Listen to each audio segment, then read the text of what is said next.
తెలంగాణ భవన్లో కేటీఆర్ మాట్లాడుతున్నారు. ఇప్పుడు లైవ్ చూద్దాం. మీ ఆర్మూర్లు వేసుకునే పచ్చకండు వేసుకునే వాళ్ళు మత్తుకున్నారు, నెత్తికి రుమాలు చుట్టుకొని పోజులు కొట్టిన వాళ్ళు ఉన్నారు. కానీ ఎవరన్నా ఒక నాయకుడు రైతుకు పెట్టుబడి సాయం చేయాలని చూసిన నాయకుడు ఉన్నాడా?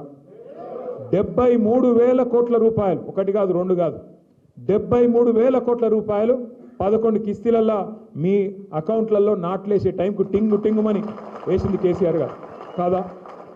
మరి టింగు టింగుమని సప్పుడు బంద్ అయింది. ఇప్పుడు టకీ టకీ అట పడుతున్నాయా? టకీ టకీమని 10,000 కాదు 15,000 అన్నాడు కేసీఆర్. 2 పంటలకు ఇస్తుండు, 3 పంటలకు ఇవ్వాలన్నాడు. 3 పంటలకు పడుతున్నాయి. ఇప్పుడు బాగా మార్పు బాగుందా? ఆర్మూరులో మార్పు అదిరిపోయిందా? మరి చెప్తినకపోతే మీరు చిల్కకి చెప్పినట్టు చెప్పినాం. ఆర్మూరులో ఆగం కాకుర్రి, వాళ్ళ మాటలింటే ఆగమవుతారు. 50 ఏళ్ళు వాళ్ళే కదా ఉన్నది కాంగ్రెసు, వాళ్ళ మాటలింటే మీరు ఆగమవుతారు. మళ్ళా ఎండిపోయిన చేన్లు కనబడతాయి, చెప్పుల లైన్లు కనబడతాయి, మళ్ళా కాలిపోయిన మోటార్లు, పేలిపోయిన ట్రాన్స్ఫార్మర్లు మళ్ళీ వస్తాయి అని చెప్పిండు ఆ కేసీఆర్. విన్నారా మరి మీరు ఆర్మూరులో? ఇన్లే. ఏమనుకున్నారు మీరు?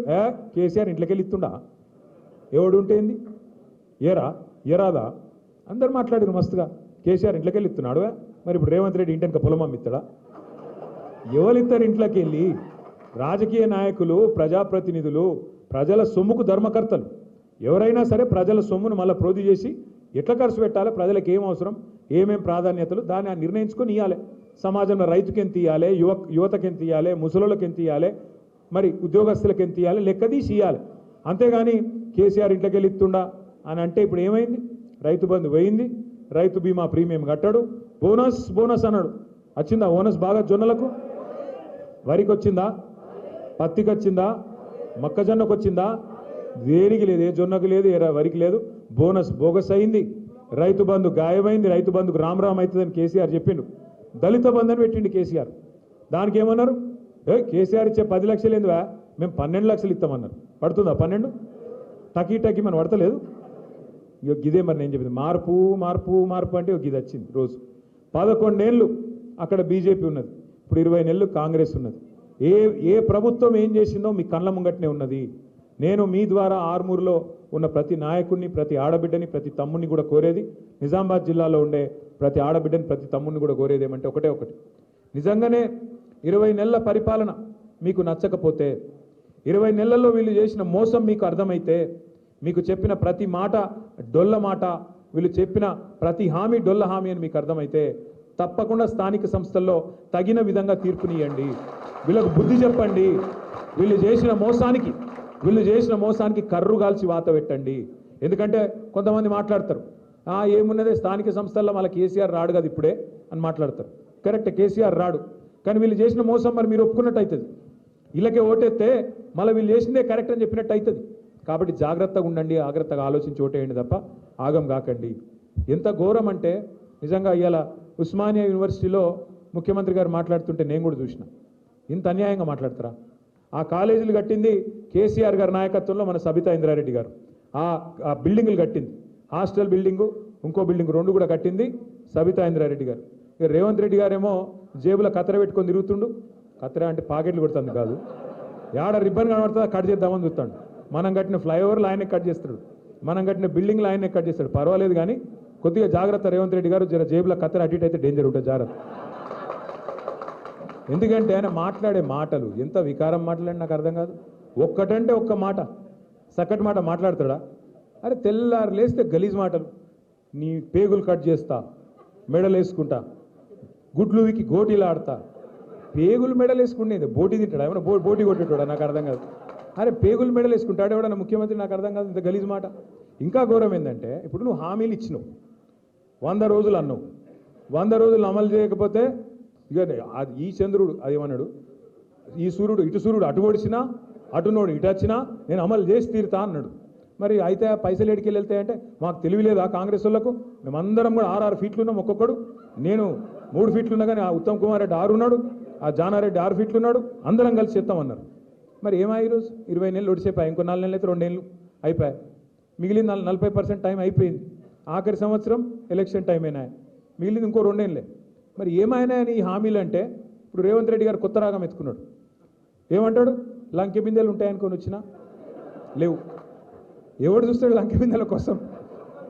ఎవరు ఎత్తుకుతారు ఈ లంకె బిందెల కోసం? లంకె బిందెలని మాట్లాడతాడు ఎవరైనా ముఖ్యమంత్రి? గింత అన్యాయం మాటలా? ఇంకా ఘోరం. ఇప్పుడు మనందరికి ఇక్కడ కూర్చున్న వాళ్ళందరికీ అప్పు ఉందా లేదా? అప్పు లేనివాడు ఎవడని ఉంటే చేయలే అవటరా జీవన్ రెడ్డి? అప్పు లేనివాడు ఎవడు లేడు. కానీ అప్పు ఉంటే కూడా ఏం చేస్తాం మనం? మార్కెట్ మంచిగా లేదు. రేవంత్ రెడ్డి వచ్చినాక, కాంగ్రెస్ వచ్చినాక రియల్ ఎస్టేట్ సంకనాకిపోయింది. ఇక అసలు ఒక రూపాయి ఉడతలేదు, కొనేటోడు లేడు, అమ్మేటోడు లేడు, అడిగినోడు లేడు. ఇదివరకు 30,000 గజం ఇలా 19,000కి అమ్ముకుంటాను దిక్కులేక. అక్కడక్కడ ఇక బిడపెన్లో ఏదైనా అర్జెంట్ అవసరం ఉంటే అమ్ముకునే పరిస్థితి వచ్చింది. మరి ఈ పరిస్థితులల్లో అప్పు ఉన్నా కూడా ఏం చేస్తాం మనం? లోపల బనీన్కు పొక్కలున్నా మీదికెళ్ళి మాత్రం కడక అంగి వేసుకొని బయట తిరుగుతామా లేదా? ఎందుకు? మళ్ళీ ఎవడన్నా అప్పు ఉడుతుందో పుట్టదో అని. కానీ ముఖ్యమంత్రి ఎట్లున్నాడు? ఏం చెప్తున్నా ఆయన? నేను ఢిల్లీకి పోతే నాకు అపాయింట్మెంట్ ఇస్తలేరు, చెప్పులు ఎత్తుకపోతాడే వాడు అపాయింట్మెంట్ ఇస్తలేరంటే ఏమనాలి ముఖ్యమంత్రి? ఏం చెప్పరు మీరు? నాకు అర్థం కాదు. ఎవడన్నా చెప్పుకుంటాడు అట్లా? ఏం లేకపోయినా కడక్ అంగి వేసుకొని చాలు మాకేమైంది రాబాయి, నువ్వు 1,00,000 కాదు 2 లక్షలు ఇస్తా రేపటివరకు డామ్ డూమ్ అని కొడతాం, నరుకుతాం. ఎందుకంటే నడపాలి, దుగ్నం నడపాలి. కానీ ఈ ముఖ్యమంత్రి గారు ఇంకా ఘోరం. మరి ఏమైనా నువ్వు గిన్ని హామీలు ఇచ్చినావు, ఏం సంగతి అంటే ఈ మధ్యన కొత్త డైలాగ్ ఎత్తుకున్నాడు. ఏం చేస్తారా? నన్ను కోస్తారా? కోసుక తింటారా? ఎవడు కోసుక తింటే నువ్వేమైనా సేపు ఆ మామిడి పండుగ కోసుక తినతుంది, కోసుక తింటారా అన్నట. గింత అన్యాయం ముఖ్యమంత్రి ఉంటాడు ఎవడన్నా? అంత విచిత్రం అనిపిస్తుంది నాకు. ఈ ముఖ్యమంత్రి లెక్కలేడు. మేము కూడా చూసినాం, ఎన్టీ రామారావుని చూసినాం, రాజశేఖర రెడ్డి గారిని చూసినాం, చంద్రబాబు నాయుడు గారిని చూసినాం, కేసీఆర్ గారిని చూసినాం, ఇక ఈయనని చూస్తున్నాం. ఇప్పుడు ఏం చేయాలి? ఇక నిజానికి ఇవాళ మీకంటే నాకంటే ఊళ్ళల్లో ఉన్న వాళ్ళకి కోపం ఎక్కువ వస్తుంది. నాకు ఈ మధ్యన మన వాళ్ళు అందరూ చెప్తాను, అన్నా నువ్వు జరా ఇంకా తిట్టకే ఎక్కువ అని చెప్తాను. అంటే నేనెందుకు తిడతారా పోయి, నాకేం కర్మ ఆయన తిట్టేది, నాకు అవసరమే లేదు. కానీ మన నాయకుడు, తెలంగాణను సాధించిన పెద్ద మనిషి కేసీఆర్ గారిని పట్టుకొని నోటికొచ్చినట్టు తిడితే మాత్రం, కేసీఆర్ని తిడితే మాత్రం బరాబర్ ఈట్కా జవాబ్ పత్తర్సేదండి. ఇక నువ్వు మర్యాదగా మాట్లాడితే మేము కూడా మర్యాదగా మాట్లాడతాం. కానీ నువ్వు ఇట్లా అబద్ధాలు చెప్పి ఓట్లు వేయించుకొని గద్దెనెక్కి రైతులు యూరియా కోసం నన్నులాడుతుంటే నువ్వేమో సినిమా వాళ్ళతో మీటింగులు పెట్టుకుంటా, డ్రామా చేసుకుంటా, నన్ను ఏమనద్దు, నేను మాత్రం తిడతా అంటే మరి ఎందుకు కొడాలి మనం? అందుకే నేను మిమ్మల్ని కోరేది ఏంటంటే, సరే ఆయన కొట్టుడద్దు తిట్టడద్దు, ఇక మనం ఒక్కటే పని చేద్దాం. ఇప్పటి నుంచి కేవలం ఒక్కొక్క ఓటు ఆరుమూరులు అయితేనేమి, మహేశ్వరంలో అయితేనేమి, రాష్ట్రంలో ఏ మూలనైతేనేమి ఖచ్చితంగా స్థానిక సంస్థల్లో ఒక్కొక్క ఓటు పరిగేరినట్టు ఏరుదాం. ఏరి కాంగ్రెస్ పార్టీకి, బీజేపీకి బుద్ధి చెబుదాం. ఎక్కువ ఆయాసం పడే అవసరం కూడా ఏం లేదు. మీరు ఒకటే పని చేయండి. నాకు తెలుసు మీ మీద కేసులు పెడతారు, బెదిరిస్తారు, పోలీసు వాళ్ళు ఆగమాగం చేస్తారు, ఫోన్లు చేస్తారు. ఒక పోస్ట్ పెట్టగానే ఏమారా తమ్మి నీ ఫ్యూచర్ చెడిపోతుంది, ఎందుకు పెడుతున్నావు అని పోలీసుడు కాంగ్రెస్ కార్యకర్త కంటే ఎక్కువ వాడు ఓవర్ యాక్షన్ చేస్తాడు. మీరు ఒకటే యాద పెట్టుకోండి, మనం 10 ఏళ్ళు 2014 నుంచి 23 దాకా ఎన్నడూ కూడా ఆనాడు మన అధికార వ్యవస్థను రాజకీయం కోసం వాడుకోలేదు. ఎన్నడూ కూడా రాష్ట్ర ప్రభుత్వం గురించి, రాష్ట్ర అభివృద్ధి తప్ప ఇంకో ఆలోచన చేయలేదు. ఎట్లా నీళ్లు తేవాలి, ఎట్లా రైతుల కన్నీళ్లు దుడవాలి, ఈ ఆలోచన చేసినాం. పేదవారిని ఎట్లా కడుపులో పెట్టుకోవాలని చూసినాం తప్ప రాజకీయపరమైన ఆలోచనలు ఎక్కువ చేయలేదు. కానీ వచ్చేసారి మాత్రం ఇట్లుండం. బరాబర్ నేను కూడా చెప్తున్నా మీకు, ఇలా రేవంత్ రెడ్డి ప్రభుత్వంలో ఎవరెవరైతే ఓవర్ యాక్షన్ చేస్తున్నారో వాళ్ళందరి పేరు మీరు గుర్తుపెట్టుకొని నాకు కూడా గుర్తు చేయండి. మళ్ళా తప్పకుండా ప్రభుత్వం వస్తుంది, కేసీఆర్ గారు ముఖ్యమంత్రి అవుతారు. ఈసారి మాత్రం పోయిన తారీ లెక్క మంచిగా మర్యాదతోనైతే ఉండదు వ్యవహారం. ఎవరైతే ఓవర్ యాక్షన్ చేస్తున్నారో వాళ్ళకి తప్పకుండా మీ అందరికి నేను మాటిస్తున్నా, బుద్ధి చెప్పే బాధ్యత మా అందరిది. మీరు భయపడాల్సిన అవసరం లేదు. మీరు రోడ్ల మీదకి వచ్చి కొట్లాడి కేసులు పెట్టించుకోవాల్సిన అవసరం లేదు. పేరు రాసుకోరు అంతే. పేరు రాసుకొని పెట్టుకోండి. మీరు ఏ బుక్ కావాలంటే ఆ బుక్ పెడదాం. పింక్ బుక్ అయితే పింక్ బుక్, ఇంకో బుక్ అయితే ఇంకో బుక్ పెట్టుకుందాం, మనం కూడా చూసుకుందాం. ఆఖరికి నేను చెప్పే మాట ఒకటే, పెద్దలు జయశంకర్ సార్ ఎప్పుడు ఒక మాట చెప్తుండే, ఈ 2 పార్టీలు ఒకటి తీయరాదు ఒకటి పెట్టరాదు, దొందే.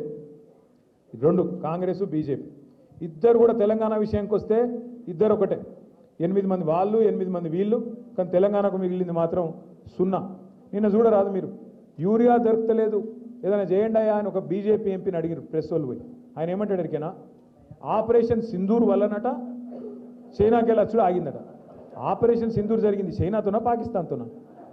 పోనీ ఆపరేషన్ సింధూర్ సరే జరిగింది నువ్వు అనుకుందాం, మరి దేశం అంతా ఉండాలి కదా యూరియా సంక్షోభం. ఒక తెలంగాణలో ఎందుకు ఉంటుంది? అంటే ఇంత తెలివి ఉన్నది ఇలా. రేవంత్ రెడ్డిని కాపాడేందుకు బీజేపీ వాళ్ళు వాడే తాపత్రయం చూడురి. ఆయన మీద ఈగ వాలద్దు, ఆయన మీద పొరపాటున కూడా ఒక మాట అనద్దు ఎవరు. అట్లాంటి పరిస్థితి అలా ఉన్నది. ఒక్క ఎంక్వైరీ చేయదు బీజేపీ. ఇంకొక మాట చెప్పి నేను